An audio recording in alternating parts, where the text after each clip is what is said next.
سنت کا درجہ رکھتی ہیں، اور کچھ پر قرآن و سنت سے نص ملی تو وہ فرض اور واجب کے درجے میں چلی گئی، اور کچھ چیزیں زیادہ اہمیت کی حامل تھیں تو ہمارے علماء نے تقسیم کرتے کرتے کہا کہ یہ ضروریات دین کا حصہ ہے، اگر اس مسئلے کو سمجھا نہیں جائے گا تو دین کی جو اساس اور بنیاد ہے وہی سمجھ میں نہیں آئے گی۔ کچھ چیزیں بڑے غور سے اور بڑے فہم سے اور بڑی بصیرت کے ساتھ اپنے دل میں بٹھانے والی ہوتی ہیں، ان کو کبھی بھی کسی رسمی تقریر کا یا رسمی جملے کا انداز نہیں سمجھنا چاہیے، انہیں یاد رکھ لینا چاہیے۔ کم و بیش ہر عالم، ہر محدث نبی کریم علیہ الصلوۃ والسلام کے فضائل بیان کرنے والے ہر شارع نے، ہر سیرت نگار نے، حضور کے فضائل لکھنے والے ہر امت کے مصنف نے اس کو نقل کیا، اسے اچھی طرح سے ہمیں اپنے ذہن میں بٹھانا چاہیے۔ وہ چیز کیا ہے؟ وہ چیز یہ ہے کہ نبی پاک علیہ الصلوۃ والسلام کی جو ذات گرامی ہے نا، وہ ہمارے ایمان کا مرکز و محور ہے۔ دین اسلام سارے کا سارا حضور کے گرد گرد گھومتا ہے، مرکز اور بنیاد نبی پاک کی ذات ہے۔ قرآن مجید اللہ کی کتاب ہے، لیکن ہمیں یہ قرآن بھی حضور ہی کے وسیلہ مبارکہ سے ملا ہے۔ دین اسلام کی روشن بین تعلیمات جو کچھ ہمیں نصیب ہوا ہے حضور کے وسیلہ پاک سے ملا۔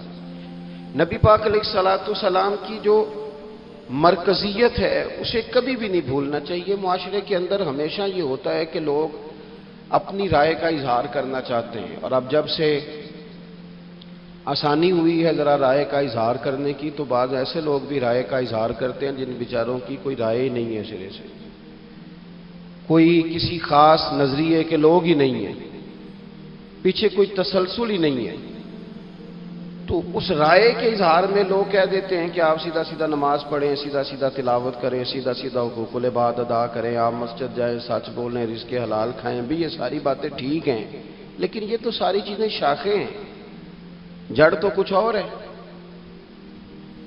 اگر آپ ہر وقت درخت کے پتوں کی بات کریں، پھولوں کی بات کریں، سائے کی بات کریں، لیکن جڑ کی بات ہی نہ کریں تو جڑ نہیں ہوگی تو وہ تو سارا درخت خشک ہو جائے گا، وہ تو کوئی پھل نہیں دے گا، کوئی سایہ نہیں دے گا، کوئی کسی قسم کی خوشبو نہیں بانٹے گا۔ دین اسلام کی جڑ اور بنیاد رسول پاک کی ذات گرامی ہے۔ اگر حضور سید عالم علیہ الصلوۃ والسلام کی اس مرکزی حیثیت کو امت سمجھ جاتی ہے تو پھر اسے باقی بھی سارا دین سمجھ میں آئے گا، لیکن اگر اس مرکزیت کے ہی لوگ قائل نہیں ہوتے۔ ہمارے ہاں لوگوں نے ایک مہم چلائی تیزی کے ساتھ، اور افراط و تفرید کے دور میں یہ ہوتا ہے کہ جب کوئی بندہ تھوڑی انوکھی بات کرتا ہے نا دوسروں سے ہٹ کے، تو لوگ بھی اس پر ذرا توجہ زیادہ کرتے ہیں۔ اس کا نقصان ہمیں یہ ہوا کہ ہمارے جوانوں کو جو خاص چیز سمجھنی چاہیے تھی، جس پر پورا فوکس کرنا چاہیے تھا، وہ اس سے دائیں بائیں ہٹنے لگے۔ حضور علیہ السلام کی ذات گرامی ایمان کا مرکز و محور ہے۔ رب فرماتا ہے فلا وربک لا یؤمنون حتی یحکموک فیما شجر بینہم، اے محبوب مجھے تیرے رب کی قسم، یہ ذرا انداز بھی دیکھیں قرآن پاک کا، اے محبوب مجھے آپ کے رب کی قسم، محبوب آپ کے رب کی قسم، یہ لوگ اتنی دیر تک مومن نہیں ہو سکتے جب تک آپ کے ہر فیصلے کو قبول نہیں کر لیتے۔ وہ جو مرکزی حیثیت ہے نا، آپ کبھی قرآن مجید کے اس جملے پر غور کریں نا، النبی اولی بالمؤمنین من انفسہم، یہ نبی مومنوں سے ان کی جانوں سے بھی زیادہ قریب ہیں۔ آپ ان جملوں کی لطافت کبھی محسوس کریں نا کہ حضور ہمارے اتنے قریب ہیں مومن ہونے کے بعد، حضور کا قرب ہمیں اتنا حاصل ہے کہ ہماری جان سے بھی حضور ہمارے زیادہ قریب ہیں۔ لیکن نا کچھ لوگ بڑے قریب ہوتے ہیں بندے کے، بندہ سارا کچھ چھوڑ سکتا ہے، ان کو نہیں چھوڑ سکتا۔ رب کریم نے ہمیں کہا ہے کسی دنیاوی دھوکے کا شکار نہ ہونا، تمہارے سب سے قریب محبوب پاک ہے۔ ہر چیز چھوڑی جا سکتی ہے، رسول کریم کا دروازہ چھوڑا نہیں جا سکتا، اثاثہ قلب و جاں وہی ہے، وہ میرے اندر کی روشنی ہے، میرا تو سب کچھ میرا نبی ہے۔ نبی کریم علیہ الصلوۃ والسلام کی جو خاص مرکزی حیثیت ہے، اس پر پورا جب تک امت فوکس نہیں کرتی، اس کو سمجھ نہیں لیتی۔ کچھ چیزیں ایسی ہوتی ہیں جو بندے کے پاس ہوتی ہیں، لیکن اسے محسوسات ملانے کی ضرورت ہوتی ہے۔ ماں باپ سب کے پاس ہی ہوتے ہیں، لیکن احساس پیدا کرنے کی ضرورت ہے کہ میرا والد بیٹھا ہے، احساس پیدا کرنے کی حاجت ہے کہ میری ماں موجود ہے۔ بچے سبھی کے پاس ہوتے ہیں، اسکول بھی سبھی لوگ ان کو بھیجتے ہیں، مدرسے کی تعلیم بھی دلوانے کی لوگ مقدور بھر کوشش کرتے ہیں، لوگ کوشش کرتے ہیں کہ ان کی ضروریات کی ساری چیزوں کا خیال کیا جائے، لیکن یہ احساس کہ میرا بچہ سوچتا کیا ہے، وہ چاہتا کیا ہے، مجھے اس کی تربیت کس طرح کرنی چاہیے، یہ غور کرنا کہ آج کل اس کے دل میں کون سے خیالات اٹھ رہے ہیں، اس کے ذہن کی سطح پر کون سے سوالات ابھرتے ہیں، ان چیزوں کا احساس کوئی کرتا ہے۔ میرے بھائی، رشتے سبھی کے پاس ہوتے ہیں، لیکن ان کی کشش، ان کا درد، ان کی کسک، وہ کسی نے کہا تھا کہ زندگی میں وہ بھی عجیب لمحہ تھا، ذرا اس بات کا درد دیکھیے گا کتنا گہرا ہے۔ کہنے لگے زندگی میں وہ بھی عجیب لمحہ تھا، وہ میرے ساتھ تھا پر میں تنہا تھا۔ کچھ لوگ ساتھ ہو کے بھی ساتھ نہیں ہوتے، رشتے ڈھیر سارے ہوتے ہیں پر انسان اپنے آپ کو تنہا محسوس کرتا ہے۔ دوستو، ہمارے پاس حضور نبی کریم علیہ السلام کا یہ رشتہ موجود ہے، حضور ہماری جانوں سے زیادہ قریب ہیں، لیکن شرط یہ ہے کہ کبھی موبائل بند کر کے تنہائی میں بیٹھ کے خوشبو لگا کے درود پڑھ کے محبوب کی بارگاہ میں نذرانہ بھیج کے تو دیکھو، کبھی رسول پاک علیہ الصلوۃ والسلام کے مدینہ شریف کی یاد میں، قرآن پاک کی تلاوت میں، حضور کی سیرت اور سوانے کی لذت میں اپنے آپ کو پوری طرح محو کر کے تو دیکھو، کبھی کوئی نعت آنکھیں بند کر کے حضور کے جلووں کی طرف بڑھ کر دیکھو تو صحیح۔ اس رشتے کا جو درد ہے، اس رشتے کا جو حسن ہے، اس کی جو معنویت ہے، اس کو بس محسوس کرنے کی ضرورت ہے۔ وہ کسی نے کہا تھا، ہم نے تو دل میں سجا رکھی ہے تصویر یار، بس ذرا گردن جھکائی دیکھ لی، اپنے دل کے اندر محبوب کریم علیہ الصلوۃ والسلام کو بٹھا رکھا ہے۔ دیکھو، جن لوگوں میں یہ درد تھا نا، ابو داؤد شریف میں ایک حدیث ہے، بہت سارے لوگ ایسے ہیں جو کہتے ہیں کہ جناب ہم نے نا سارے ظاہری دلائل پر ہی فیصلہ کرنا ہے، کچھ فیصلے ضمیر کی آواز پر بھی ہوتے ہیں، کچھ فیصلے دل کی گواہیوں پر بھی ہوتے ہیں، کچھ فیصلے ایسے ہوتے ہیں جو کرنے پر روح بھی مجبور کرتی ہے، کچھ جگہیں ایسی ہوتی ہیں جہاں جسم نہیں جاتا پر عشق بندے کو گھسیٹ کر وہاں لے جاتا ہے۔ حیدر شاہ اس گلی کدے نہ رول دی، پر ہن تے میں رول دی میں رول گئی ہاں۔ کچھ جگہ پہ انسان کو جانا ہی پڑتا ہے۔ ایک صحابی ہیں حضرت خزیمہ رضی اللہ تعالیٰ، ابو داؤد شریف میں حدیث موجود ہے، نبی پاک علیہ الصلوۃ والسلام نے کہ یہودی سے گھوڑا خرید لیا، حضور نے فرمایا آ میرے ساتھ، میں تمہیں پیسے دیتا ہوں۔ اللہ کے محبوب تھوڑا آگے تشریف لے گئے، یہ ذرا تھوڑے فاصلے پہ پیچھے آ رہا تھا، راستے میں لوگوں نے اس کو کہا کہ تو نے تو سستا بیچ دیا ہے، گھوڑا تو مہنگا ہے، قیمت زیادہ لگا دی، یہ مکر گیا۔ محبوب کریم علیہ السلام نے پیسے تھمائے، پیسے لو، گھوڑا دو، کہنے لگا کون سا گھوڑا، میں نے تو بیچا ہی نہیں۔ اب جب سودا ہوا تھا گھوڑے کا تو حضور تھے یا وہ یہودی تھا، تیسرا شخص ہی کوئی نہیں تھا، کون سا گھوڑا، کیسا گھوڑا؟ اپنا حق چھوڑ دینا یہ بھی بعض اوقات بزدلی ہوتا ہے۔ نبی کریم علیہ السلام نے فرمایا بھائی تو کیسے مکر سکتا ہے جب تیرا میرا سودا طے ہوا ہے، جب ایک مخصوص رقم پر تو نے اسے بیچ دیا ہے تو مکر کیسے سکتا ہے؟ تو پیسے لے اور گھوڑا دے۔ اب جب تھوڑی سی بات تکرار میں آئی تو کچھ لوگ وہاں جمع ہو گئے، مسلمان، یہودی اور بھی کئی لوگ۔ وہ یہودی کہنے لگا جی آپ اس طرح کریں، ایک گواہ دے دے، میں زیادہ نہیں مانگتا، ایک دے دے، ایک بندہ کہہ دے کہ یہ گھوڑا میں نے بیچا ہے اور آپ نے خریدا ہے تو میں آپ کے حوالے کر دوں گا۔ وہاں بندہ کوئی دوسرا موجود ہی نہیں تھا تو گواہ کسے پیش کیا جائے؟ حضرت خزیمہ رضی اللہ تعالیٰ عنہ نبی کریم کے صحابی ہیں، فوراً بولے، وہ بھی لوگوں کی باتیں سن کے وہاں آئے تھے، فوراً بولے، کہنے لگے یا رسول اللہ میں دیتا ہوں گواہی۔ دوڑ کے آگے آئے، کہنے لگے جی میں گواہی دیتا ہوں کہ آپ نے گھوڑا خریدا ہے، یہودی نے بیچا ہے۔ اب اس نے کہا تھا ایک بندہ کہہ دے تو میں دے دوں گا۔ اس کی شرط پوری ہو گئی، حضور نے پیسے اس کے ہاتھ میں دیے، اس نے گھوڑا محبوب کے دستے مبارک میں لگام تھمائی، حضور تشریف لے گئے، غلام کو دیا، گھوڑا گھر چلا گیا۔ نبی کریم نے حضرت خزیمہ سے کہا خزیمہ ایک بات تو بتا، تو تھا ہی نہیں اور تو نے بن دیکھے گواہی کیسے دے دی؟ تو حضرت خزیمہ رضی اللہ تعالیٰ عنہ کہنے لگے یا رسول اللہ یہ تو زمین کی خبر ہے نا، میں نے تو آسمان کی چیزیں بھی نہیں دیکھی، آپ نے کہا ہے تو میں مان گیا ہوں، تو میں تو آسمانی خبریں مان گیا، میں تو جنت آپ کے کہنے پہ مان گیا، میں تو دوزخ آپ کے کہنے پہ مان گیا، میں تو فرشتے آپ کے کہنے پہ مان گیا، میں تو قیامت کی ساری باتیں آپ کے کہنے پہ مان گیا۔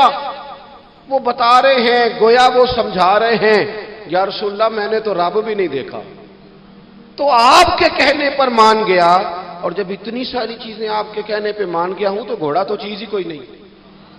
اب دیکھیں حضور کا تبصرہ یہاں کیا ہے، انہوں نے ایمان کا مرکز و محور ذات مصطفیٰ کو سمجھا، ان کو سمجھ آئی کہ کل کائنات حضور کی ذات ہے۔ اب حضور سید عالم علیہ السلام نے اس بات کو سن کر اعلان کیا فرمایا؟ حضور فرمانے لگے لوگوں جہاں بھی شرعی گواہی کی ضرورت ہو نہ دو گواہ چاہیے ہوتے ہیں، لیکن جہاں میرا یہ خزیمہ موجود ہو ایک کی گواہی دو کے برابر شمار کی جائے گی۔ اتنا بڑا اعزاز، نظریاتی طور پر اتنی زیادہ پختگی، جب تک اپنے ایمان کا مرکز اور محور ذات مصطفیٰ کو نہیں سمجھا جاتا۔ ایک اور بھی بات عرض کروں، کئی کام ہوتے ہیں، وہ کام تو ہوتے ہیں پر خشک بڑے ہوتے ہیں، کچھ ڈیوٹیاں تو ہوتی ہیں لیکن وہ ڈیوٹیاں تھکا بڑا دیتی ہیں، کچھ سفر تو ہوتے ہیں پر وہ سفر پورے وجود کو توڑ پھوڑ کے رکھ دیتے ہیں، لیکن کچھ کام ایسے ہوتے ہیں جو بندہ بڑے ذوق سے کرتا ہے، کچھ ڈیوٹیاں ایسی ہوتی ہیں کہ بندہ کہتا ہے کبھی 2 گھنٹے اور کرنی پڑ جائے نا، کچھ سفر ایسے ہوتے ہیں کہ جس میں بندے کا دل کرتا ہے یا اللہ یہ سفر کبھی روز ملے نا۔ چلے نہیں سمجھ آتی تو ایک سادی سی کسی شاعر نے بات کی ہے، اس نے کہا ہے کہ دنیا دیا سفراں تو بندہ تھک بھی تو جاندا ہے نا، پر سفر مدینے دا ہر وار ہی بڑا سونا۔ کچھ سفر تھکاتے نہیں نا، اکتاہٹ نہیں ہوتی، کچھ چیزیں انسان ذوق سے کرتا ہے، اس کی طبیعت۔ اگر نبی پاک علیہ السلام کی ذات کے ساتھ دل کی قلبی وابستگی ہو جائے، دین کا کام تھکاوٹ پیدا نہیں کرتا، مسجد کی حاضری بوجھ نہیں بنتی، انسان کے لیے کوئی بھی خیر کا کام کرنا مشکل نہیں ہوتا، اس کا وجود ڈھل سا جاتا ہے، اس کی طبیعت اس طرح کی ہو جاتی ہے کہ جیسے سارے نور سے ہو کر آ گئے۔ شرط یہ ہے کہ کامل محبت ہو۔ آج کل ڈھیروں لوگوں کو دعویٰ ہے حضور کی محبت کا، ڈھیروں لوگوں کو، اور بالکل ٹھیک ہے، ہونا بھی چاہیے، لیکن اپنے آپ سے پوچھ لینا چاہیے اچھی طرح سے، ہمیں اچھی طرح سے غور کر لینا چاہیے کہ شہرت زیادہ پیاری ہے کہ حضور؟ یہ ہمیں غور کرنا چاہیے۔ ہمیں غور کر لینا چاہیے کہ دولت زیادہ پیاری ہے کہ نبی پاک علیہ الصلوۃ والسلام کی ذات؟ ہمیں غور کرنا چاہیے کہ برادری اور قبیلے کی رسمیں زیادہ پیاری ہیں یا حضور کے دین کی بات زیادہ پیاری ہے؟ ہمیں پہلے غور کر اپنی ترجیحات کا تعین کرنا چاہیے، اور پھر ہمیں اپنے دل سے یہ بھی پوچھنا چاہیے کہ تیرا فلان دوست سے ملنے کو تو بار بار دل کرتا ہے، اہل خانہ کو، گھر والوں کو ملنے کو تو تیرا بار بار جی چاہتا ہے، کیا تیرے دل میں کبھی بیٹھے بیٹھے تڑپ اٹھتی ہے؟ بیٹھے بیٹھے، اور کبھی تیری آنکھیں باہر آتی ہیں کہ رب کوئی موقع بنا دے اور میں جا کے حضور کا شہر مبارک بھی دیکھا ہوں؟ اچانک دل کرتا ہے نا کسی شخص سے بات کرنے کو، تو کیا بالکل بیٹھے بیٹھے کبھی اچانک نعت سننے کو بھی دل کرتا ہے کہ نہیں؟ کبھی اچانک حضور کی سیرت کی طرف بھی توجہ بیٹھے بیٹھے چلی جاتی ہے کہ نہیں؟ دیکھیں کوئی بندہ بھی انکار نہیں کرے گا جب کسی سے کہا جائے گا کہ مجھے حضور علیہ السلام سے بڑی محبت ہے،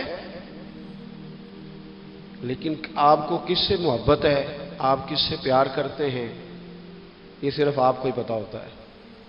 میں کس سے محبت کرتا ہوں، میرے دل میں کس بندے کے لیے کتنی گنجائش ہے، یہ سامنے والا نہیں ماپ سکتا، یہ صرف میں ہی ماپ سکتا ہوں، جو کہ دل جو میرا ہے، یہ باطنی کیفیات میری ہیں۔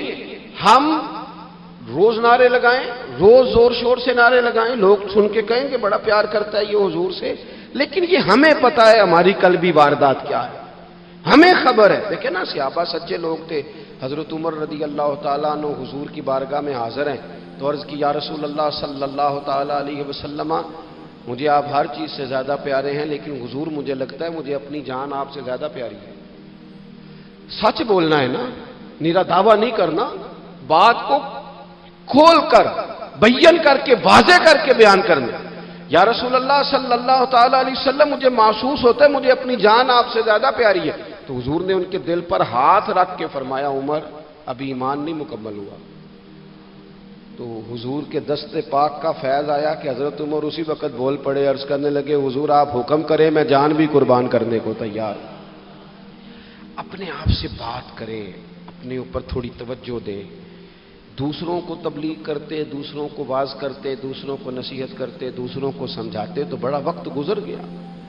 اب تھوڑا سا نا اعلیٰ حضرت رحمۃ اللہ علیہ سے لوگوں نے کہا واعظ کہیں، تو فرمانے لگے ابھی تو میں اپنے نفس کو نہیں واعظ کہہ سکا، اپنے آپ سے میں ابھی گفتگو نہیں کر سکا، تقریر نہیں کر سکا، تو لوگوں کو کیا واعظ کروں گا۔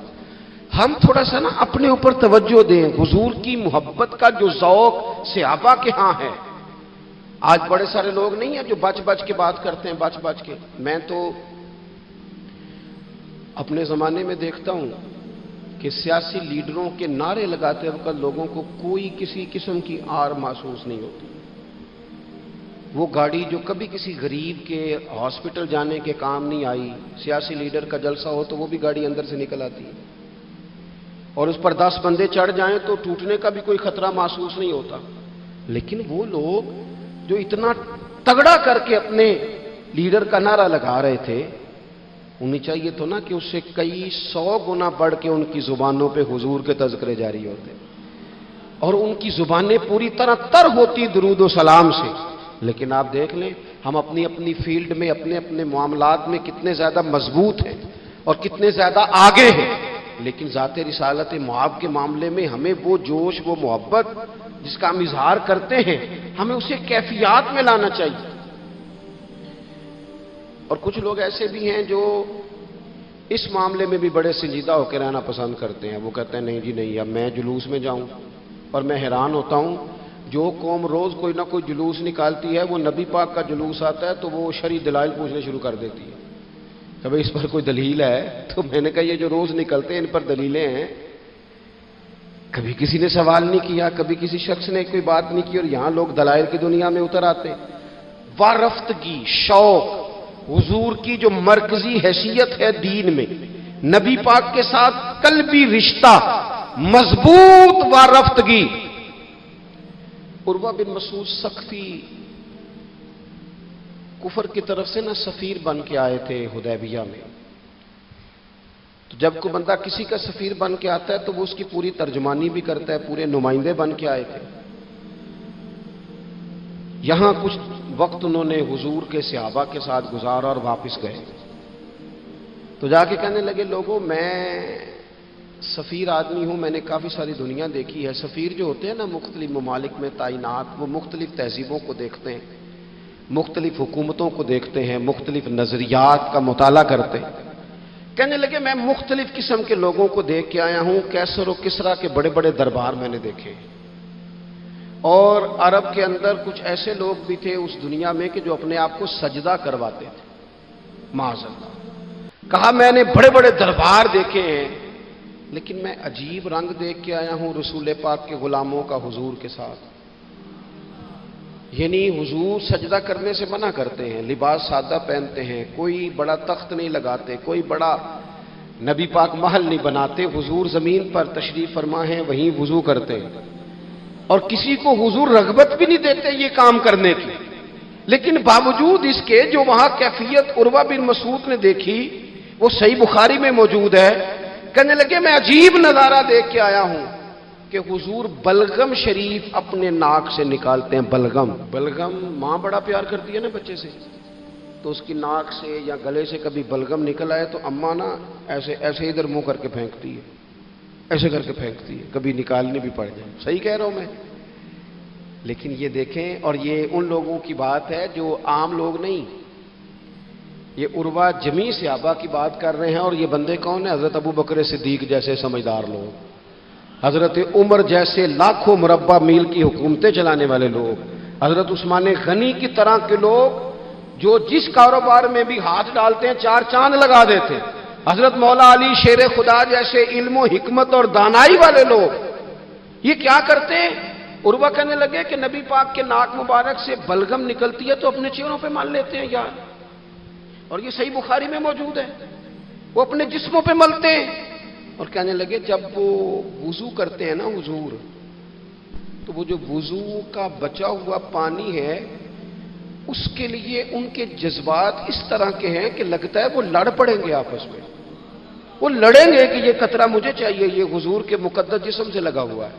اور میرے امام کو تو پھر بات کہنی آتی ہے نا، اعلیٰ حضرت فرماتے ہیں جو حضور کے قدموں سے لگ کے دھومن بن جائے نا وہ تو آب حیات ہوتا ہے، وہ پی لینے والے تو مرتے ہی نہیں، وہ لوگ تو باطنی طور پر ہمیشہ زندہ رہتے ہیں۔ کہتے ہیں جس کے قدموں کا دھوون ہے آب حیات ہے وہ جانے مسیحا ہمارا نبی، اور جس کی 2 بوند ہیں کوثر و سلسبیل ہے وہ رحمت کا دریا ہمارا نبی۔ عروہ کہنے لگا وہ تو لڑ پڑیں گے، اور تیسرا عروہ کہنے لگا میں نے عجیب منظر وہاں دیکھا ہے کہ حضور کوئی حکم کرتے ہیں تو ہر بندہ پہل کرتا ہے، جلدی کرتا ہے حکم ماننے، تیزی دکھاتا ہے۔ اور تیسرا میں نے یہ دیکھا ہے جب حضور گفتگو کرتے ہیں تو ان پر اس طرح کا روب طاری ہوتا ہے کہ وہ تو نظر بھر کے حضور کا چہرہ بھی نہیں دیکھتے۔ کہنے لگا یہ کیفیات میں ان لوگوں کے دیکھ کے آیا ہوں جو اپنے حبیب سے اتنی محبت کرتے ہیں، وہ کبھی بھی حضور کے دین کا جھنڈا نیچے نہیں آنے دیں گے، وہ کبھی بھی کسی کفر کی نفاق کی سازش کو آگے نہیں بڑھنے دیں گے۔ تو کافر تو کل بھی اس بات کا اظہار کر رہا تھا کہ ہمیں جو ڈر لگتا ہے مسلمانوں سے وہ اس بات سے لگتا ہے یہ اپنے نبی کے ساتھ بڑے جڑے ہوئے، ان کا رشتہ حضور کے ساتھ بڑا مضبوط، اور امت سوال جواب کر رہی ہے، امت ترازو لے کے بیٹھی ہے کہ اتنا علم تھا معاذ اللہ اور اتنا نہیں تھا، یہ کر سکتے تھے اور یہ نہیں کر سکتے، ان کو یہ کہنا چاہیے اور یہ نہیں کہنا چاہیے۔ تو یہ تو ہمارے بزرگ پرانا فیصلہ کر گئے، وہ کہتے ہیں بعد از خدا بزرگ توئی قصہ مختصر، اور حضور رب کے بعد سب سے بڑے ہیں، یہی مختصر قصہ ہے۔ تو حضور سید عالم کے ساتھ جو قلبی وابستگی ہے، نبی کریم علیہ السلام نا مدینہ شریف میں جب ہجرت کر کے تشریف لے گئے تھے تو حضرت ابو ایوب انصاری رضی اللہ تعالیٰ عنہ کے گھر میں حضور نے قیام فرمایا تھا۔ ہمارے پاس بہت ساری چیزیں ایسی ہوتی ہیں جن کی طلب بڑی ہوتی ہے، لیکن جب وہ حاصل ہو جاتی ہیں پھر ان کی طلب نہیں رہتی۔ ایک چیز آپ کے پاس ہمیشہ رہنے لگ جاتی ہے پھر اس کے ادب آداب زیادہ نہیں رہتے، یہ ایک مزاج ہے عام آدمی۔ چلے میں اپنی بات بتاتا ہوں آپ کو،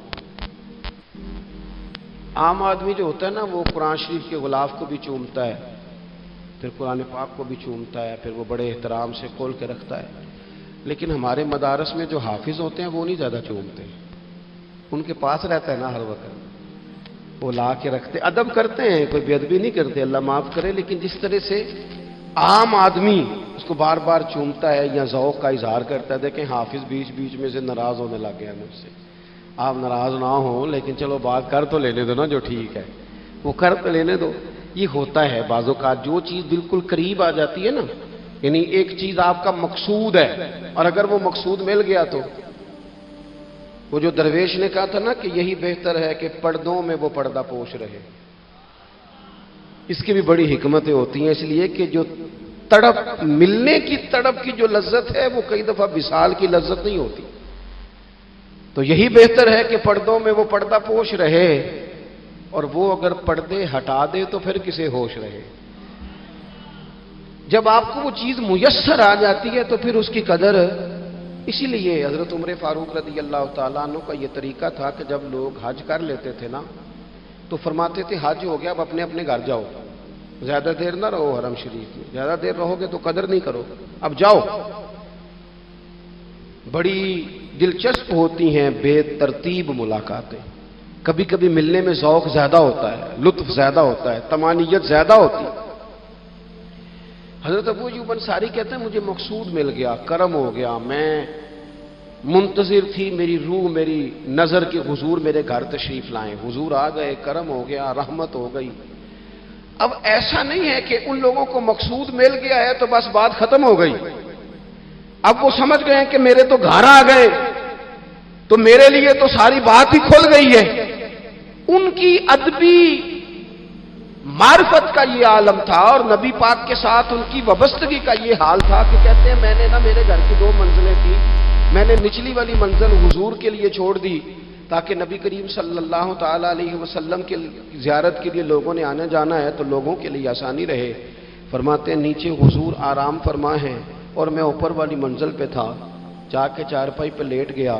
یہ مسلم شریف میں آپ کو ملے گا, اس کی اصل ملے گی آپ کو. فرماتے ہیں میں آرام سے جا کے چھت پہ لیٹ گیا. رات کا تھوڑا سا پہر گزرا تو میرے دل میں خیال آیا وہ ایوب تو اوپر ہے اور حضور نیچے ہے, پائے نظر ہوش میں آ, یہ کوہ نبی ہے, آنکھوں سے بھی چلنا یہاں بے ادبی ہے. اور امام فرماتے ہیں حرم کی زمین اور قدم رکھ کے چلنا, ارے سر کا موقع ہے وہ جانے والے. کہا حضور نیچے. فرماتے ہیں ساری رات میں ایک دیوار کے ساتھ پیچھے ہو کے بیٹھا رہا. ساری رات یہ سوچتا تھا کہیں میں وہاں نہ چل دوں جہاں حضور آرام فرما ہو, میرے قدم نہ آ جائیں. میں تڑپتا رہا. مقصود پاس آ گیا ہے, وہ چیز حاصل ہو گئی ہے, لیکن اس کی تڑپ میں اضافہ ہوا ہے, احترام بڑھا ہے. یعنی اب سوچ رہے ہیں کہ میں ان کا ادب کیسے کروں, ان سے محبت کیسے کروں, کس اعزاز سے انہیں بٹھاؤں. فرماتے ہیں کہ تڑپ کے میں صبح حاضر بارگاہ ہوا. میں نے کہا یا رسول اللہ کریم کرم ہو جائے, میری تو بساط ہی نہیں, میں چھت پہ کیسے گزارا کروں گا. تو حضور فرمانے لگے میرے پاس تو لوگوں نے آنے جانا ہے, میں تو نیچے ذرا آسانی محسوس کرتا ہوں, یہی ٹھیک. یا رسول اللہ آپ کی بات ٹھیک ہے, پر کریم اگر کرم ہو جائے نا تو مہربانی ہوگی. اللہ کے رسول نے جب نظر مبارک اٹھا کے حضرت ابو ایوب انصاری کا چہرہ دیکھا نا, خیال آیا مسلمان نیک و بد پہچان جاتے ہیں اور محمد تو آدمی کے دل کی باتیں جان جاتے ہیں صلی اللہ تعالی علیہ وسلم. حضور نے جب نظر فرمائی اور ان کی آنکھوں میں چمکتے ہوئے آنسو دیکھے تو حضور فرمانے لگے میں سمجھ گیا ہوں تو نہ اوپر رہ پائے گا نہ سو پائے گا, تو بچے لے کے نیچے آ جا, میں ہی اوپر چلا جاتا ہوں. صحابہ کی وہ جو خاص قلبی کیفیات ہے رسول پاک کے ساتھ. میرے سنگیوں دیکھو میلاد شریف کا جو جھنڈا ہے وہ بھی میلاد شریف کا ہی ہے, وہ میلاد کا جھنڈا. ایسا نہ ہو کہ میلاد کا جھنڈا کسی گلی میں پڑا ہوا نظر آئے, میلاد پہ چھپنے والا اشتہار پوسٹر کسی جگہ گرا ہوا نظر آئے. یہ جو لنگر شریف ہے نا تبرک کے چاول, یہ حضور کے میلاد سے وابستہ ہے, یہ گلیوں میں بکھرے ہوئے نظر نہ آئے. اس طرح کی کیفیات نہ ہو کہ محسوس ہو کہ جناب یہ تو احترام والے لوگ ہیں, یہ لوگ تو حضور کی محبت کی بات کرتے ہیں. محبوب کی نسبتوں کا احترام بھی محبت ہی کا ایک پہلو ہوتا ہے, خاص بارفتگی نبی پاک کی ذات کے ساتھ خاص. اور پھر ان لوگوں نے نا ان چیزوں کو بھی چھیڑا جن کی شریعت میں گنجائش تھی. شریعت کے 2 حکم ہیں, ایک عزیمت ہے ایک رخصت ہے. ایک یہ ہے کہ اگر حالات بڑے سخت ہیں بڑے گڑبڑ ہیں تو آپ تھوڑی دیر کے لیے سائڈ پہ ہو جائیں, رخصت ہے اجازت ہے. اور ایک یہ ہے کہ آپ ڈٹ جائیں نا حالات کے سامنے, پھر اللہ مددگار ہے. ایک یہ ہے کہ گنجائش ہے اور ایک یہ ہے کہ دل نہیں میرا مانتا, میں گنجائش کا کیا کروں, میری طبیعت نہیں مانتی. چلیں ایک بات اور کھول دیتے, ایک ہوتا ہے حکم, ایک ہوتی ہے رضا. ان دونوں میں فرق ہوتا ہے. وہ جی میں نے حضرت صاحب سے کہا جی مجھے اجازت ہے میں جاؤں, انہوں نے کہا جاؤ میں چھٹی لے کے آیا ہوں. بھائی آپ نے چھٹی مانگی تھی, حضرت نے دے دی, استاد جی نے دے دی, یہ تو حکم ہے, لیکن تمہیں بھانپنا چاہیے تھا نا ان کی مرضی کیا ہے, ان کی رضا کیا ہے. رضا تو اس طرح کی ہوتی ہے کہ مکتب عشق کا دستور نرالا دیکھا, اس کو چھٹی نہ ملی جس نے سبق یاد کیا. میرا ایک دیہاتی ماحول سے تعلق ہے. ہمارے سرکاری اسکولوں میں نا ایک مانیٹر بنا دیتے تھے, جو بچہ لائق ہوتا تھا نا وہ اچھا وہ منیٹر بن جاتا تھا، حالانکہ لائق ہوتا تھا، سیانا ہوتا تھا، لیکن منیٹر بن کے نا اس کی ذمہ داری بڑھ جاتی تھی، پھر اس کو کنجیاں ہی مل جاتی تھی، اسی نے سب سے پہلے آنا ہے، اس نے سب سے بعد میں جانا ہے، ہر چیز اس کے سپرد۔ پیار جو زیادہ کریں ان کی ذمہ داریاں بھی زیادہ ہوتی ہیں۔ یہ کیا بات ہوئی کہ میری محبت زیادہ ہے تو میں مسجد میں غیر حاضر ہوں، میں حضور کا میلاد شریف زیادہ مناتا ہوں تو میں نے سنت شریعت کو اپنایا ہی نہیں۔ محبت مجھے حضور سے زیادہ ہے، لیکن حضور نے جو حقوق العباد ادا کرنے کا سبق پڑھایا ہے اس پر میری توجہ ہی نہیں۔ بھئی اگر آپ کا پیار زیادہ ہے تو پھر آپ کی ذمہ داری بھی زیادہ ہے، پھر آپ کو زیادہ حساس ہونا چاہیے۔ نبی کریم صلی اللہ تعالی علیہ وسلم نے ایک قانون دیا ہے کہ لا یکلف اللہ نفسا الا وسعها۔ رب فرماتا ہے جو بوجھ کوئی اٹھا نہ سکے ہم اس پر وہ بوجھ نہیں ڈالتے۔ اللہ کے راستے میں آپ نے خرچ کرنا ہے تو اگر آپ کی جیب اجازت دیتی ہے تو خرچ کرے، نہیں دیتی تو نہ کرے۔ شریعت اسلامیہ نفلی صدقات کے معاملے میں انسان کو مجبور نہیں کرتی۔ اسی طرح محبت کا معاملہ ہے، خدمت کا معاملہ ہے، لیکن صحابہ بعض وہ کام بھی کرتے تھے جو شرعی طور پر ان پر ضروری نہیں تھے، اور جب کرتے تھے تو کیوں کرتے تھے؟ محبت مجبور کرتی تھی، پیار مجبور کرتا تھا۔ طبرانی میں موجود ہے، اللہ کے حبیب علیہ الصلوۃ والسلام کو اچانک ایک صحابی نے دیکھا اور فوراً عرض کرنے لگے یا رسول اللہ میرے ماں باپ قربان ہو، چہرے پر نکاہت بڑی ہے، کمزوری ہے، کیا وجہ ہوئی؟ تو حضور نے ایک ٹھنڈی آہ بھری اور فرمایا میں نے کئی دنوں سے کھانا نہیں کھایا، کھجور اور پانی پر گزارا ہے۔ میٹھا کھانا بھی سنت ہے لیکن فاقہ کرنا بھی سنت ہے۔ اپنی مرضی کی سنت ادا کر لینا یہ تو بڑا آسان کام ہے، لیکن میرے بھائی شریعت اسلامیہ میں جو چیز غالب رہی ہے اس پر بھی کبھی کبھی ذوق کریں۔ اور پھر حضور کا جو فقر ہے اختیاری ہے، نبی پاک نے مانگ کے غریبی لی ہے اللہ تعالیٰ سے کہ یا اللہ ایک وقت روٹی دے، ایک وقت فاقہ دے۔ تو نبی کریم علیہ السلام نے فرمایا کہ میں نے کھانا نہیں کھایا، کھجور پانی پہ گزارا ہے کئی دنوں سے۔ اب اس صحابی کو حکم تو دین کا یہی ہے نا کہ اگر گھر میں کچھ ہے تو لے آؤ، ورنہ شریعت پابند تو نہیں کرتی۔ تو وہ پہلے اپنے گھر گئے، جا کے پوچھا کوئی چیز ہے؟ گھر والوں نے کہا کوئی نہیں۔ پھر وہ پڑوسیوں کے گھر میں گئے، کوئی کھانے کی چیز ہے؟ کوئی نہیں۔ رشتہ داروں سے، محلے داروں سے پوچھا، کوئی نہیں۔ چپ کر کے نہیں بیٹھے، ایک یہودی کے باغ میں گئے، کہنے لگے یار کوئی مزدوری مل جائے گی؟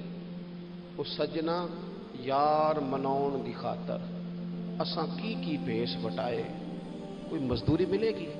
اس نے کہا گرمی بڑی سخت ہے، پانی کنویں کا نیچے چلا گیا، ایک ڈول پانی کا اگر نکال سکتے ہو تو ایک کھجور دوں گا۔ فرمانے لگے منظور ہے۔ کہتے میں نے اپنے کندھے سے چادر اتار کے بچھا لی، ایک ڈول پانی کا نکالتا، ایک کھجور ملتی، وہ میں اس کپڑے میں ڈالتا جاتا، چادر میں ڈالتا جاتا۔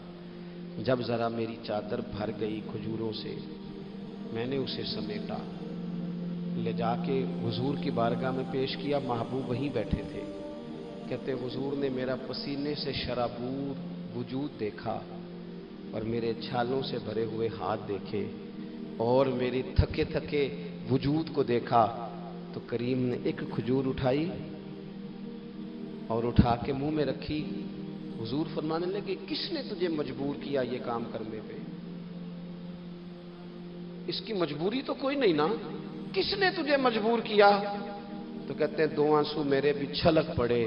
میں نے عرض کی حضور ہمیں کوئی مجبور کر سکتا ہے؟ ہمیں آپ کی محبت نہیں مجبور کیا، حضور یہ محبت ہے جس نے مجبور کیا۔ یا رسول اللہ کائنات کی ہر چیز سے بڑھ کر آپ سے پیار ہے۔ یہ غریب آدمی، سادے لوگ ہیں، یہ بہت مہنگے تحائف لانے کی ظاہری پوزیشن میں نہیں ہیں، لیکن دیکھو نا اظہار محبت کے معاملے میں کتنا بڑا دل رکھتے ہیں۔ یا رسول اللہ صلی اللہ تعالی علیہ وسلم آقا محبت نے مجبور کیا، وہاں انعام نہیں ملا، ظاہری طور پر جو انعام ہوتے ہیں وہ نہیں، اس کا نہیں حضور نے اعلان کیا۔ حضور فرمانے لگے سن پھر اگر تو مجھ سے محبت کرتا ہے تو فقر و فاقے کی تیاری کر، مصیبت کے لیے تیاری کر۔ اگر جو مجھ سے محبت کرتا ہے اس کی طرف تو مصیبتیں دوڑ کے آیا کرتی، پھر تو تیاری رکھ، پھر تو سہنا سیکھ، پھر دل بڑا کر، کشادہ کر، پھر دیکھ تجھے آزمائشیں آئیں گی، زخم پہ زخم کھا کے جی، خونے جگر کے گھونٹ پی، آہ نہ کر اب لبوں کو سی، یہ عشق ہے کو دل لگی نہیں۔ یہ کوئی ایسی تھوڑی ہے کہ تیری دل لگی تھی اور تو دو باتیں کر سن کے تو چلا گیا، یہ عشق ہے کوئی دل لگی نہیں۔ تو حضور کو جس انداز میں صحابہ نے چاہا، جس طرح انہوں نے نبی پاک سے محبت کی، اپنی ساری توجہات کا مرکز ذات رسالت کو بنایا، حضور کی رضا کو ہر معاملے میں مقدم جانا، ہماری ذمہ داریاں ہیں کہ ہم بھی اپنے محبوب کے لیے اپنے جذبات کو کشادہ کریں، اپنے دل میں وہ ساری باتیں پیدا کریں جس کی بنیاد پر ہمارا بھی ایمانی رشتہ نبی کریم سے مضبوط ہو سکے۔ بات ختم کرنے لگا ہوں۔ دیکھو، جس کو حضور سے پیار ہوگا نا، اسے نبی پاک کے صحابہ سے بھی پیار ہوگا، اور جسے حضور سے محبت ہے اسے اولاد رسول سے بھی محبت ہے، اور جسے حضور سے محبت ہے اسے امت رسول سے بھی محبت ہے۔ میں اور آپ بڑے آرام سے اپنے اپنے گھروں میں بیٹھے ہیں، لیکن 2 مہینے ہونے کو ہیں، سیلاب والے اپنی بیٹیاں لے کے جھونپڑیوں میں بیٹھے ہیں، سڑکوں میں۔ 4 دن خبریں زیادہ تھیں اخبارات میں، تو ہمیں بھی تھوڑا احساس زیادہ تھا، کیونکہ اب خبریں مدھم ہو گئی ہیں تو ہماری طبیعتیں بھی مدھم ہو گئی ہیں۔ ہم تو چلتے ہیں کہ آج کل ٹرینڈ کیا ہے، وائرل کیا چیز ہے، اس کے مطابق ہم بھی اپنا ٹرینڈ چینج کر لیتے ہیں۔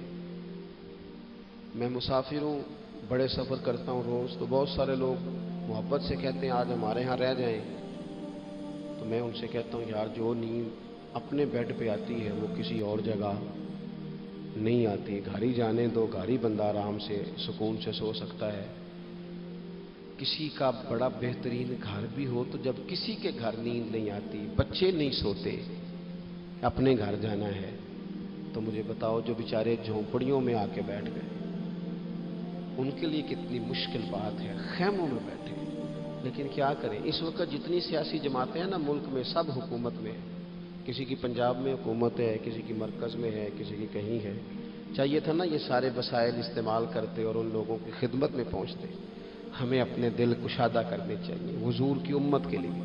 میلاد شریف کی جہاں جہاں بھی محفل ہو نا، کوشش کریں غرباء کو بٹھا کے اچھے طریقے سے روٹی کھلائی جائے، ان کا اکرام کیا جائے، اس لیے کہ یہ نبی پاک کی امت ہے، ان سے پیار کیا جائے۔ اور دیکھو، حضور سے پیار ہے تو امت سے پیار ہے، تو پھر ہمیں حضور کی شریعت سے بھی پیار ہونا چاہیے نا۔ ہمیں ہر جگہ مقدم کرنا چاہیے دین کو۔ اگر کل 10ویں 40ویں جنازے پہ ہم دین کی بات کرتے ہیں تو پھر ہمیں نکاح، ولیمے اور عقیقے والے دن بھی دین کی بات ہی کرنی چاہیے، وہاں بھی ہمیں ترجیح دین ہی کو دینی چاہیے۔ یہ کیا بات ہوئی کہ جب غم آئے تو رخ اللہ رسول کی طرف ہو گیا، اور جب خوشیاں ملی تو پھر سارے شیطانی کام شروع کر دیے۔ یہ حضرت بابا فرید الدین مسعود گنج شکر کا وطن ہے، یہاں سے نہ خوشبوئیں پھیلی ہیں پوری دنیا میں رسول اللہ کے دین کی، یہاں سے لوگوں نے فیض پایا ہے۔ اور سنگیو، یہاں آ کے وقت گزارنے والے محبوب الہی بن جایا کرتے ہیں۔ آپ محسوس کریں کہ یہ دھرتی کتنی کو زرخیز ہوگی، یا رنگ کتنا کو بڑا ہوگا۔ حضرت بابا صاحب رحمۃ اللہ علیہ کا خواجہ نظام صاحب کے ساتھ ایک خط ہے، جب انہوں نے کہا نا حضور ملنے کو بڑا دل چاہتا ہے، تڑپتا ہوں، تو بابا صاحب نے جواب میں لکھا تھا کہ نظام، فرید کا دل تجھ سے زیادہ تجھے ملنے کو کرتا ہے، لیکن اگر میں چل کے تیرے پاس آؤں گا تو یہاں دینی خدمت کا نقصان ہوگا، اور اگر تو چل کے آئے گا تو جو ڈیوٹیاں تو کر رہا ہے وہاں دینی معاملات کا نقصان ہوگا۔